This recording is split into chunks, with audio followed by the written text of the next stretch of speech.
Okay, so thanks all for coming. First of all, very impressive that you're all here. Daylight saving time plus a really schmucky day out there.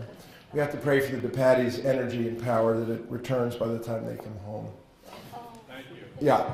So what I want to talk about here is just the stuff from the house churches that we're doing and maybe go into a little bit that you might not go into when you were gathering with your people. So today we're going to, do the week one, which is the triumphal entry portion of it. And, hundreds and hundreds and hundreds of renderings of Jesus coming in here. And I just thought why don't we just start with a map? Jill, is there a pointer back in the sacristy, in the priestly sacristy? Let me get Jill's pointer here. I'm going to come back to the map just so I can do that without awkwardness.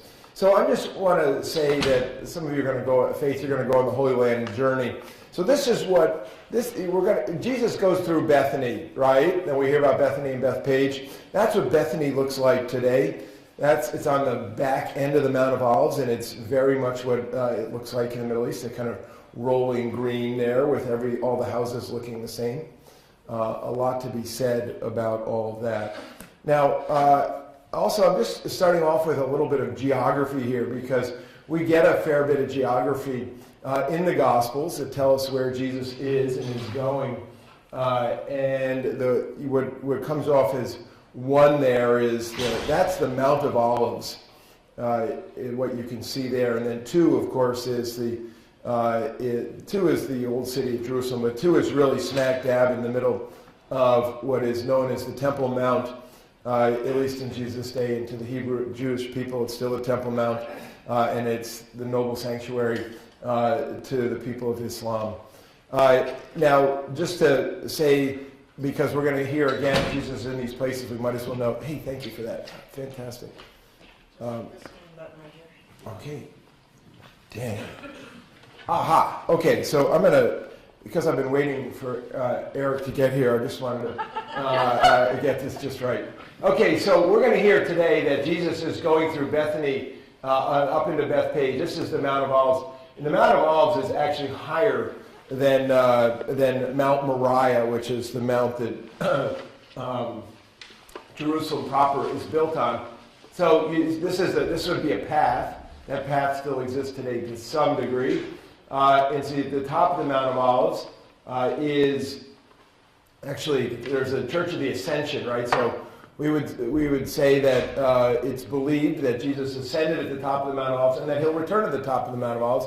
And that's why there's a Mormon seminary in the top of the Mount of Olives, because they're waiting for Jesus to come back to the top of the Mount of Olives. And they made a deal with the Israelis that they wouldn't proselytize there. You come way down, the Garden of Gethsemane is right on the other side. I mean, there's a highway that runs through here. Now, this is the Kidron Valley, which is you hear about in John's Gospel. And there's a lot, those of you who are reading your Old Testament, there's a lot of things happening down here. And then you're going to see here the eastern gate that Jesus would have come through right here.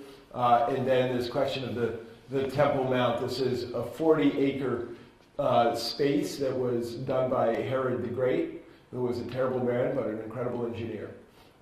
And then the Jerusalem of Jesus' day, as you can see, we'll get to this in some of the other days because this fortress of Antonia where Pilate would have stayed and things like that. But I just want to get that down because Jesus is coming into Jerusalem today, and we're going to read about these places momentarily, what Bethany looks like. Now, here, so for instance, this is actually the Mormon seminary right here. Down here, this is the Church of the Church of the Garden of Gethsemane, and the rock that Jesus prayed upon is right there in the middle. Very, very moving place. And you can see this is where the road is, and this is the so-called Kidron Valley.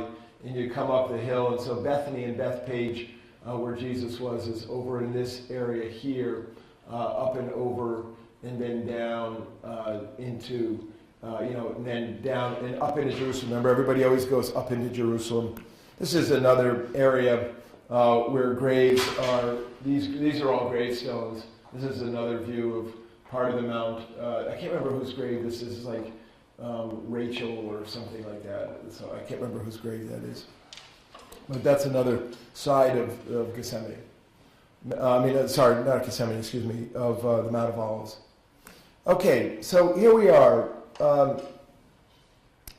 After he had said this, he went up. Excuse me, I'm an hour behind. After he had said this, he went on ahead, going up to Jerusalem. And when he had come near Bethpage and Bethany, at the place called the Mount of Olives, he sent 2 disciples, saying, "Go into the village ahead of you, and as you enter it, you will find tied there a colt that has never been ridden. Untie it and bring it here. If anyone asks you, 'Why are you untying it?' just say this, 'The Lord needs it.'" So those who were sent departed and found it as he had told them. As they were untying the colt, the owners asked them, "Why are you untying the colt?" They said, "The Lord needs it." Then they brought it to Jesus, and after throwing their cloaks on the colt, they set Jesus on it. Now, I just want to show you a thing or two before we talk about it. So, of course, a tremendous number of artist renderings of the colt, and you see here that there's 2, because in Matthew's Gospel, it says that Jesus rides on 2 colts, and the reason it says 2 colts is it's the fulfillment of the Scriptures, and in the Scriptures it says that the Messiah will come riding 2 colts. And this is up at the church that at the top of the Mount of Olives that honors Jesus' getting on the donkey. Okay, that was a fast warm-up. Everybody, where are you with this? Everybody with me on this so far? Anybody with a thought, a question, and anything?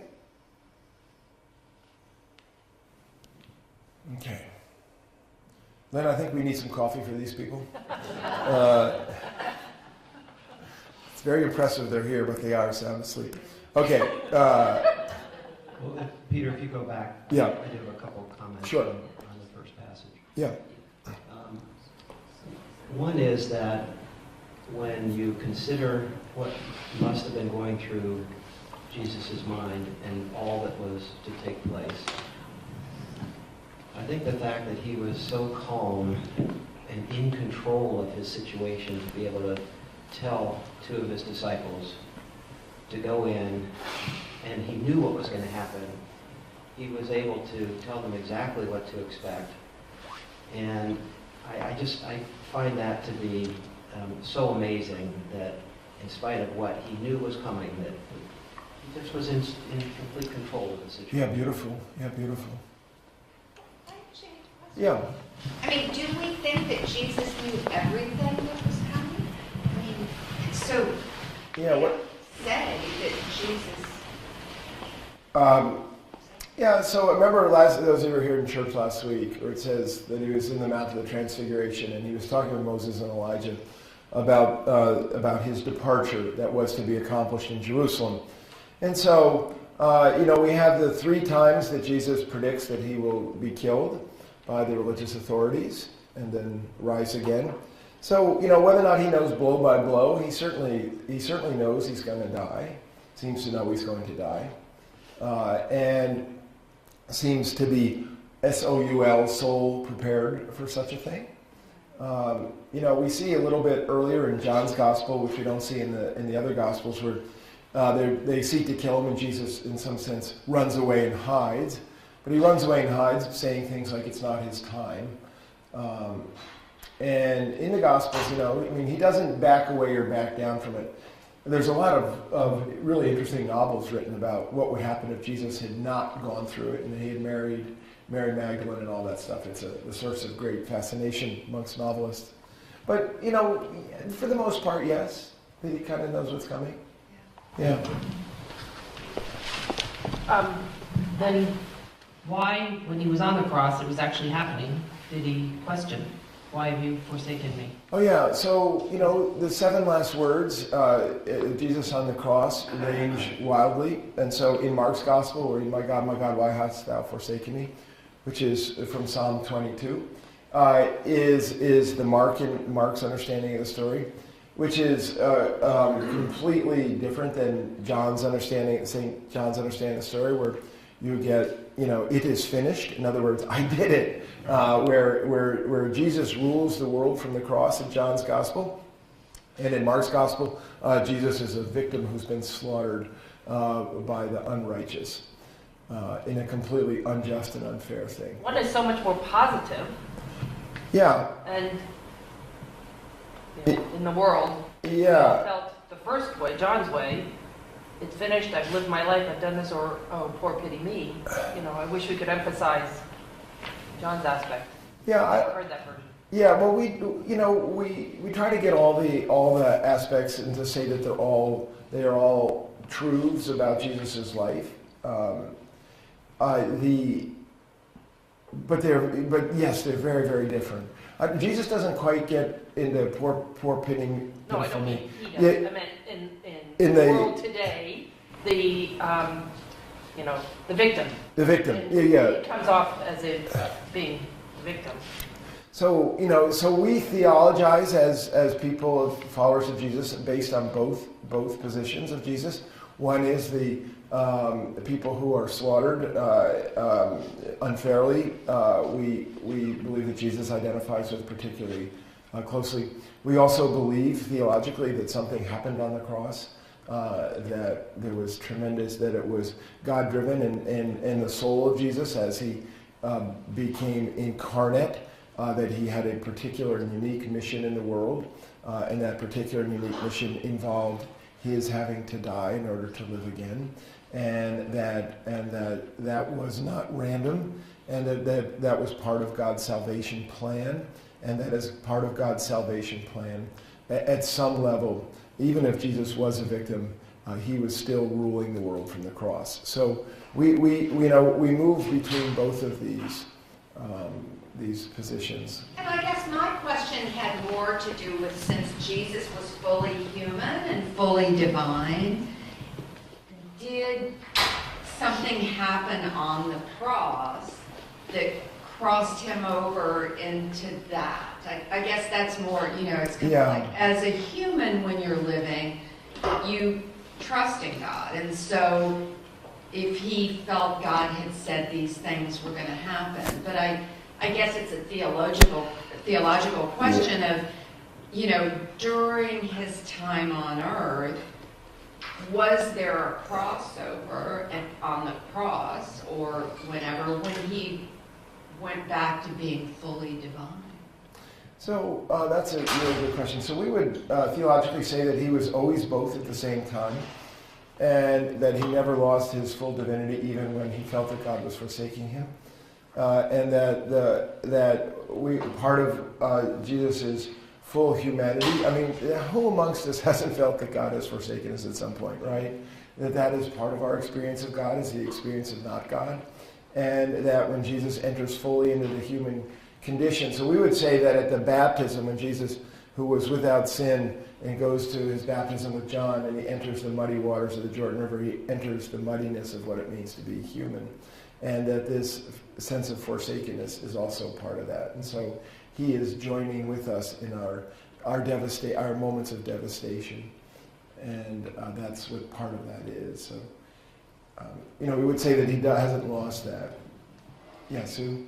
Was that what he said, God, why have you forsaken me, part of the Old Testament psalm that was the beginning but he wasn't able to finish the whole thing? Yeah, as I said, from Psalm 22, we wouldn't quite say that Jesus' job on the cross was to complete the Psalm 22. I don't think anyone would go that far, but what would be to point toward the devastation of that. We're going to come to this a little bit when we get to Good Friday. So I'm going to just push us through to make sure we get all this, and we can come back. But I want to show you one other thing here.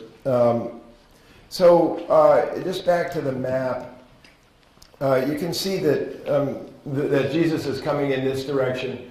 I just want to point out that there's another entrance into Jerusalem, and it's coming this way. So it's coming up. So that over here is where the Mediterranean is, And there's been a lot of really great scholarship of late around how Pilate would have traveled. And so Pilate actually didn't live in Jerusalem. Pilate lived down on the Mediterranean. And when Pilate would come into the city of Jerusalem, he would come with his cohort, literally his cohort, proper cohort, and he would ride the horse of authority. And so we're gonna, as we're moving, I'm moving us to the next part of the story, what Jesus is riding versus what Pilate was riding, and that Pilate would come in from the opposite side of town. So Pilate is, remember, we're coming up to Jerusalem, and even if you're on the Mount of Olives, which is actually higher than Jerusalem, you're still coming up to Jerusalem. Remember, there's no north, south, and east and west in that world. It's always up to. So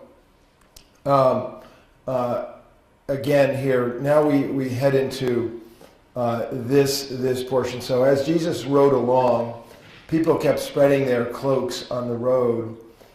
As he was now approaching the path down from the Mount of Olives, the whole multitude of the disciples began to praise God joyfully with a loud voice for all the deeds of power that they had seen, saying, "Blessed is the King who comes in the name of the Lord. Peace in heaven and glory in the highest heaven." Now some of the Pharisees in the crowd said to him, "Teacher, order your disciples to stop." He answered, "I tell you, if these were silent, the stones would shout out." Now, we're going to come back to the passage to just show you a pic or two, just so you get a sense of it. Okay, so we're now almost all the way down the Mount of Olives at this point here. And this area here, that whole area, that's the 40 acres of the Temple Mount. And the western wall, the so-called, formerly known as the Wailing Wall, is on the other side right about here. And where the Dome of the Rock is, where the rock that's built on was considered the rock where Abraham was going to slay his son Isaac, but was saved from that by the Lamb and the voice of God. And you see there today, this mosque is built over that Dome of the Rock, that rock. And this mosque here, celebrates Muhammad's ascension into heaven on a winged being. I can't remember what the winged being is. And so here would be considered the most sacred part of Judaism. The most sacred part is now the wall, but that would have been the location of the temple. And Jesus is coming down and coming in this gate, and Pilate would have come in from all the way over on the other side. You have to forget modern Jerusalem in the background here. It wouldn't, obviously that would not have been there. And so the sorts of pictures we have to give it, these are all, of course, artist renderings of what would it like to come down the path of the Mount of Olives toward the holy city of Jerusalem. And that's what it looks like nowadays. That's Jennifer's Aunt Jeannie and Uncle Jack, part of the last pilgrimage. So today, when on Maundy Thursday, when people come down the mountain there, 40,000 people go down that little skinny pass on Palm Sunday too. It's a crazy thing. Anyway, in here, I know that, so here we have, look what he's putting under here. Just want to point that out. We're going to come back to what's happening here. Okay, comments along here, scripture we kind of know pretty well. What do we call this day? Palm Sunday, right? What's not there? Palms, right? That used to really bug me. So here's the palms. You ready? So there's no palms in Matthew, Mark, and Luke. All Matthew, Mark, Luke, and John all have this story. And so in John, which tells the story in the most sparing way, it says, "So they took branches of palm trees and went out to meet him, crying, 'Hosanna, blessed is he who comes in the name of the Lord, even the King of Israel.'" So it gets its Palm Sundayness from John's Gospel. The other Gospels say that there are no palm branches. They're laying down their clothes for him, their cloaks, right? And there's a lot of conversation about were there even palm trees in the Holy Land at this point. I mean, the scholars have picked at every single word in the whole thing.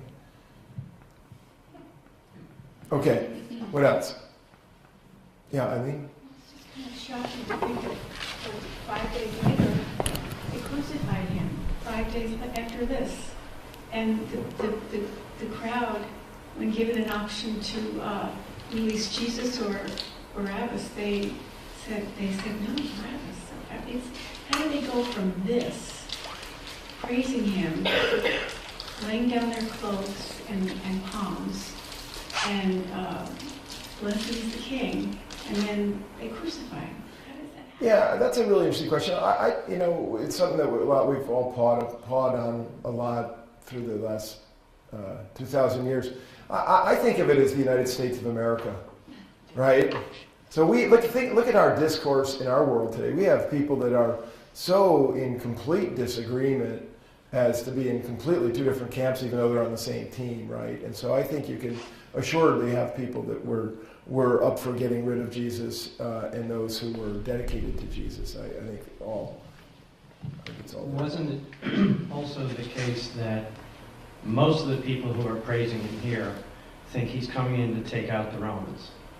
And God is going to wipe out the Romans, and he's going to establish an earthly reign, and that's what they're expecting. That's what they're praising him here, thinking he's so wonderful. He's riding, he's going to take out Herod, he's going to take out Pilate, go right to Rome, and it's going to be Jesus will be our king. And when it turns out, no, he's just some poor shepherd who's going to die, then they say, well, let him die. We want him to be the king. Yeah. Thanks for that, Eric. So there is certainly, possible to draw that conclusion that, in several places they want to make Jesus the king. Blessed is the king who comes in the name of the Lord. Look at what is written there in orange or yellow, depending on your eyes.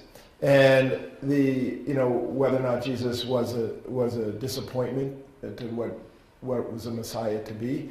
Those of you who have read closely Mark's Gospel, you know that Jesus always tells everyone to tell nobody.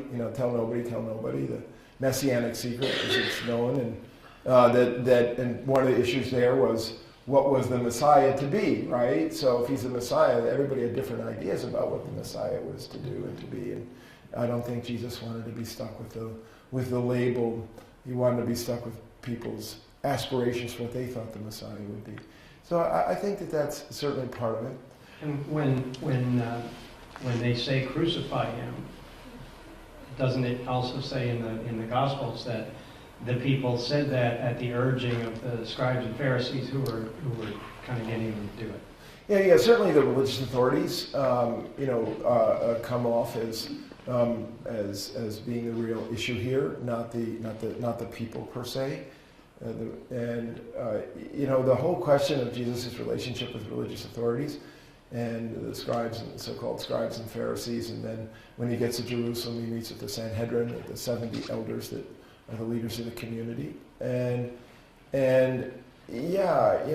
Jesus is. We're coming to the cleansing of the temple, so Jesus is dangerous. He's dangerous, and so what are they going to do with the dangerous person? That's a question. I mean, the interesting thing is, what do we do with dangerous people? Yeah, and if they're really dangerous, what do we do with them? We kill them, right? And we're going to get to it. There's a whole lot of killing going on. I mean, the Roman Empire. One of the reasons the Roman Empire was so well ordered is they just killed people, right? The Pax Romana. That was the Pax Romana. That was the peace of Rome was under a heavy thumb. If you break the law, so you get whacked. And so, one of the things we're talking about here is the Zealots, right? The Zealots were a religious movement in the time. We talk about the scribes and Pharisees, but the Zealots, the Zealots were a political party. That's where we get the word zealot from. And it was their desire to overturn the Roman oppression, and their uprising in 70 led to the crushing of the temple. I mean, the Zealots were not strong enough to take on the Roman army, and the Romans knew how to crush people, and they crushed the Zealots, and they crushed the temple. So that was all part and parcel. I think, it's important for us to realize that people are in many, many different places around this. But the word multitude here is an important word in Luke's gospel, because what happens is, as in all the gospels, as Jesus moves forward, he develops a following, and that following breaks in half. So there's people, the more he has opposition, the more he has followers. who are powerfully with him. And it just keeps going, like it gets very ramped up. And so the multitude is a word in John's Gospel. This is like back to the feeding of the 5,000 up in Galilee. We're now 85 miles from the Sea of Galilee down in Jerusalem. But the multitudes were following him around, and now the multitude is there praising him. But the multitude ain't the religious authorities. When I first read this, I thought that the Pharisees who chided him to order the disciples to stop were those Pharisees who wanted to see him killed. When I look at it now, I'm wondering if those are the Pharisees who actually viewed him as a teacher, and that they were actually saying, don't say so much here, because you're going to be condemned for this. Yeah. Kind of a different way of... That's really beautiful, Rick. I really appreciate that, and I'm listening to you deeply about that, because there are nuanced areas, particularly in John's Gospel. It's more nuanced that not everybody's opposed to Jesus, right? I mean, take a look at Nicodemus, who's a member of the Sanhedrin, and Joseph of Arimathea. These are people who are members of the religious authority who believe that Jesus is a teacher sent from God. And so it's not all good guys and bad guys. It's mostly a guy's story when it comes to Jesus' judgment. But it is more nuanced than just everybody's against him, everybody's for him. There is places of ambiguity and people who see his teachings, even though they're problematic for the boss, who's the head of the Sanhedrin, the ruling elders. Really, really great questions here. And just blessed is he who comes in the name of the Lord. We do that every Sunday, right? This is part of our Mass, right? This is part of our praising God in the Mass. And so in that Hosanna in the highest, we praise Jesus and the Father in heaven at that part of the Eucharistic prayer. Okay, so let's talk about, he's now, as he came near and saw the city, he wept over it, saying, if you, even you, had only recognized on this day the things that make for peace, but now they are hidden from your eyes. Indeed, the days will come upon you when your enemies will set up ramparts around you and surround you and hem you in on every side. They will crush you to the ground, you and your children within you. And they will not leave within you one stone upon another, because you did not recognize the time of your visitation from God. Okay, this is Jesus is weeping over Jerusalem, and these are some artist renderings of Jesus weeping over Jerusalem. It's sort of interesting, kind of how it's rendered. This is the church, the Dominus Flevit, which means the teardrop. This in the church is designed to be in the shape of a teardrop. It's done by an architect who studied teardrops. I think it's a reverse teardrop. I'm really not so sure my teardrops look exactly like that, but that's what it is. Well, it's a tear to heaven. Tears to heaven. I'll have to get a better explanation. This is the view from Dominus Flevit nowadays, and here is Linda. And Cindy, yes, thank you, and Tom. This is our last pilgrimage as we were reading this passage, overlooking. This is what you could see. This was just on the right, just to the right of where we were standing, a view of down the Mount of Olives. Today there's some nice barbed wire just to remind you that that's what life is like there. Okay, we'll get to the Eastern Gate in a moment. So Jesus is weeping over Jerusalem. What do you make of that? So thank you for your silence. That was beautiful. I've moved from thinking you're not asleep to you're now very prayerful. That Jesus is weeping here. Also, one of the questions here is Jesus is a prophet. And what is it? A prophet is someone who speaks the word of God, not somebody who speaks the future. But Jesus has the word saying that the city is going to be crushed. Yeah, Lance? Well, I was going to say that last sentence there tells you right there that Jesus says he's God. Because you did not recognize the time of your visitation from God. Yeah. That's Jesus. That is Jesus. But I mean, he's saying, I'm God. Yeah. Yeah, I might say it's something a little bit more nuanced than that, but yeah, for the most part, yeah.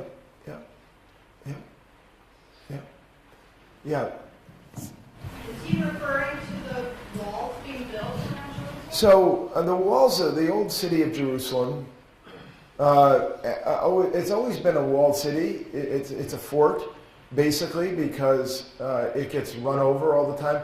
The history of Jerusalem looks a little bit like the history of Poland, where warring powers drive over. There's nothing to stop people from driving their tanks through Poland, right? And so the stronger powers have sometimes ridden back and forth across the poor Polish the Polish people. I don't mean any denigration. I'm just saying landscape hasn't worked in their favor between world powers. And the same thing has been really true for the people of Jerusalem. I went to a place in 2010 and I've never been able to find again. I went with a different group. And they had a timeline of the history of Jerusalem. And about every 120 years it got crushed and then rebuilt and then crushed again and rebuilt and crushed again and rebuilt and crushed again. I don't have to use 120 loosely, but I mean, that's how often you see that it changed hands and who's overseeing the city of Jerusalem. And the ramparts are, to go up over the walls. Yeah. The walls, these walls are truly incredible walls. I went again in 2010 down underneath and saw the walls. This is a thing we should do. The stones are about 3 stories down for the walls, and they're the size of old Cadillacs, Cadillacs in the 70s with the tail fins. I have no idea how they got the stones in place. I have no idea why it doesn't fall over, and after all this time, why the wall's essentially there. It's unbelievable engineering. There's no cement involved. This is what I mean where Herod was a genius. He says in that passage, if you had only recognized the things that make for peace, Yes. then Jerusalem wouldn't have been crushed. And then he says, because you didn't recognize the time of your visitation from God. What are the things that make for peace? What's he saying here? I mean, it's kind of... Yeah, I couldn't help but underline it because, we pray and we sing for the peace of Jerusalem, the most holy city in the world. Jews, Christians, and Muslims, a third of the world's population agreeing that this is a very centerpiece, important place. And yet it has lived with no peace. And the things that make for peace, I don't know, Eric. That's worth a... It's like he's saying, you could have avoided this. That's what he's saying. That's what he's saying. Yeah. That's what he's saying. Yeah. Oh, yeah. Sorry, Eileen. Just thinking about how he must have felt at that time, knowing that his days were almost over, and his opportunities to teach them and show them the kingdom life Yeah. that he so dearly wanted to do. His days were coming to an end, and he's feeling that maybe, just not enough people got the message. Even his disciples found it hard to understand what he was talking about. He did come and he put everything on its head. The rich were bad, the poor, the least would be first, the first would be last. Absolutely. He upended their whole their ideas of fairness, and he loved them. He loved them. So to know that all this was going to come upon those people was so terribly sad to him. Oh, it's incredibly beautiful. I would almost just say everything you said and put it in the present tense. So Jesus continues to completely upend everything if we listen to him. That famous saying about Christianity? I think it was one of the Archbishop of Canterbury said, yeah, it's a wonderful religion. Too bad more people don't try it. And he was talking about Christians. That the way of Jesus is so radically upended that most of us can't take it. And we're heading toward, this radical upending right now. So here's Jesus' entrance, the gate as you come up toward Jerusalem. And again, more renderings of Jesus' entrance into the city and what that might have looked like. And they're holding up branches of palm. And so what does he do when he gets there? And then he entered the temple and began to drive out those who were selling things there. And he said, "It is written, my house shall be a house of prayer, but you have made it a den of robbers." Every day he was teaching in the temple. The chief priests and scribes and the leaders of the people kept looking for a way to kill him, but they did not find anything they could do, for the people were spellbound by what they had heard. Okay, so just again here, and not to go into too deeply, but he has come down the Mount of Olives, right? And then he has come up into the temple area. And in the temple area, this is, I'll just show you really quickly. This is the temple proper, and the Holy of Holies would be here. And then this is, where the priests could go. And then this is where the faithful would go. And then the Gentiles could go around here. And as part of that, sacrificing, right? And I wasn't able to get a map quickly enough. So they have furnaces up here, or big outdoor, not so much a furnace, like a big fire here. And they have a thing called the Sheep's Gate. There's the Sheep Gate, and that's where the sheep come up to be slaughtered. And people come and this is their offering, particularly at the Passover. The more wealthy people would do the Passover lamb, and the people who had less means would do a loaf of bread. And there's only a currency. Remember the currency issues. They have the Roman currency, they have the temple currency, and they also would have another kind of currency up in the Galilee. And so they have to get the right currency. And now you see these drawings of Jesus driving people out of there. This is, it's got to be El Greco, because Jesus looks like he plays in the NBA. All those El Greco paintings always have such. Now, I'm just going to whip through this quickly. This is what you see when you go up in the Temple Mount today. According to Torah law, entering the Temple Mount area is strictly forbidden due to the holiness of this site here. And you see it in Hebrew above that, those of you. And here's those of you who did it on the last. This is the way you enter there now, and that's got a roof on it so that the Muslims don't get pelted with stones while they're on their way up.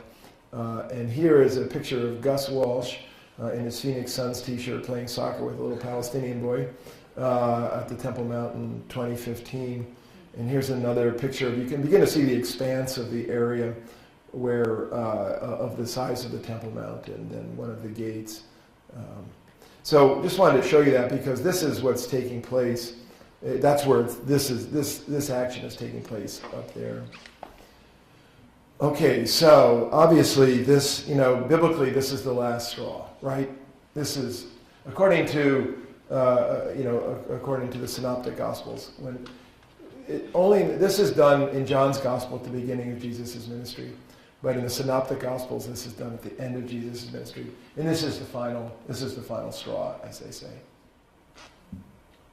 In some ways, you would think that it would be so easy to kill any heretic that existed in that time. And yet, this passage says that they were looking for a way to kill him, but they did not find anything they could do. So it was almost like there was divine protection around him until it was his time. Yeah, so let's talk a little about that.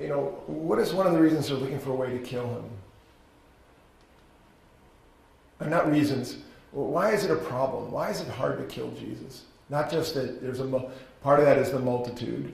Part of his disciples are trying to keep him from being killed. But there's another overriding reason that's not written in the scriptures. Politics. Yeah, politics, but whose politics? The Romans. So that's how the Romans control who gets killed. That's part of what the Roman Empire does. We do the killing around here. And it sounds so grim. And I'm chuckling at it, but that's the truth of it. That's how we're going to do it. And so they can't actually kill him. They have to figure out how to get him killed. And that's part of what happens in the trials, is they're trying to figure out how to get rid of him. But they actually can't do it themselves. And so you get into this manipulation of Pilate game, which we're coming to. And Eric, you do play an excellent Pilate. Not typecast, but you got authority in your voice. Eric has authority. Pilate would have had a lot of authority, right?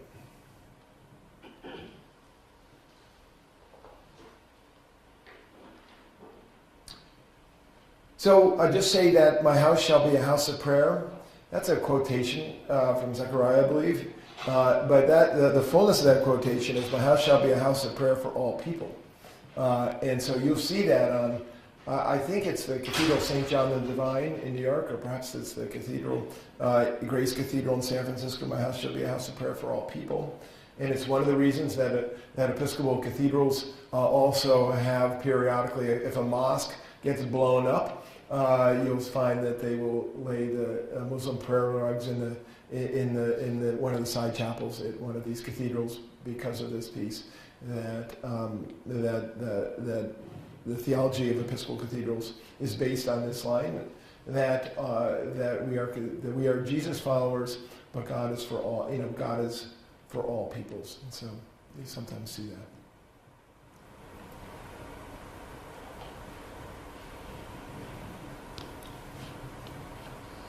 Not only were there robbers of money, but they were robbers of souls. And that continues to this day in this year of peril. Yeah, so the question is, this is a very, very complicated question. It made a den of thieves or a den of robbers, depending on the translation. So the translation here the issues are confusing, frankly, because it was part of their piety. It was a part of the piety of all ancient religions to have sacrifices. And so therefore it would have been considered a normal thing to come forward and to pay your shekels in order to get your sacrificial loaf or lamb out of devotion. And so then it rose, well, perhaps those who are the money changers are making a profit, and so they're gouging the people. And that's the issue. And because in one of these things you'll see here, we got some fruit. We don't have oftentimes you see like doves, because a dove was one of the offerings too. The paintings don't have that. What's being sold that is making it a den of robbers? It's not actually clear what's being sold there and what it was. It's not actually clear what Jesus is so upset about. It's not completely clear, but there's something there that is, in quotation, not kosher. There's something in it that he finds to be an abomination. I use that term in the sort of fullness of what abomination means in the book of Leviticus. He finds it an abomination, and he wants it out. He finds it's a sacrilege. It's a sacrilege to the temple. A sacrilege. Perhaps it was indulgences. Yeah, there's no evidence that indulgences, as we know of indulgences, existed. I'm a little on thin ice here, but indulgence is a Christian, an evolved Christian concept, but it's evolved out of finding favor with God, right? It's evolved out of sacrifice. Yeah. Sometimes I wonder about these doves and whatever's available for people to buy to sacrifice. Yeah. In the temple, but I think about, wasn't that supposed to be something that they gave up as in sacrifice, not just put down money for, but it was truly a sacrifice of their finest animals. Okay. Or wine or meat or whatever it was. It was supposed to be, something of value, great value to them. And instead, they're kind of doing what we do today. They just put down money and buy somebody else's doves or whatever it is. Is it something to do? I'm not an expert in any of this, so I'm a little bit on thin ice. But let me just say this: that the question of sacrifice and what we can glean from it. So I had a friend that I went to the Holy Land with in 2010. There was it was a rabbi from Watertown, Connecticut. And I sat next to him on a bus at one point, and he said, well, I have a master's degree from the Yale Divinity School. I was like, no way. In what? And he got an STM, which is a one-year advanced degree after an MDiv there. And he said, well, you know that the New Testament has within it much that the Hebrew Scriptures don't have, and the Hebrew holy writings. So, for instance, there's no evidence of the Pharisees in any other writings besides the New Testament. And there are certainly evidence of the scribes. The scribes were the long a part of the Judaic world. The Pharisees are considered to be a movement, a religious reform movement that was very much alive during the time of Jesus. These were people who were really into it. And so the question of sacrifice is such a part of all religions of antiquity. You can see that they're kind of working it out. And that they're sort of, oh yeah, I gotta be quiet, I gotta get out of here. We all have to get out of here. That they're working on. So we get this by inference, right? We don't, in the book of Leviticus, we get the rules of sacrifice, but the book of Leviticus dates way from an earlier time. And how those rules lived out in Jesus' day, we're gleaning from the scriptures. And so the sacrifice of two turtle doves, right? That 2 turtle doves comes from the sacrifice. It's a sacrificial thing. That's where you get the 2 turtle doves. And nothing about a partridge in a pear tree here, but that's the French. Anyway, the question of what they're doing with their sacrifices. So again, it's not clear. And then what do they do with the food from the sacrifices, right? Can you eat sacrificial food? Can you buy sacrificial food? I mean, they're working this out in the New Testament too. Can you have this food or not have this food? So is it the best or the worst? Anyway, thank you so much for your attentiveness. Next time we're going to do next time we're going to do the Last Supper. Okay, we're going to do what happens when he gets there.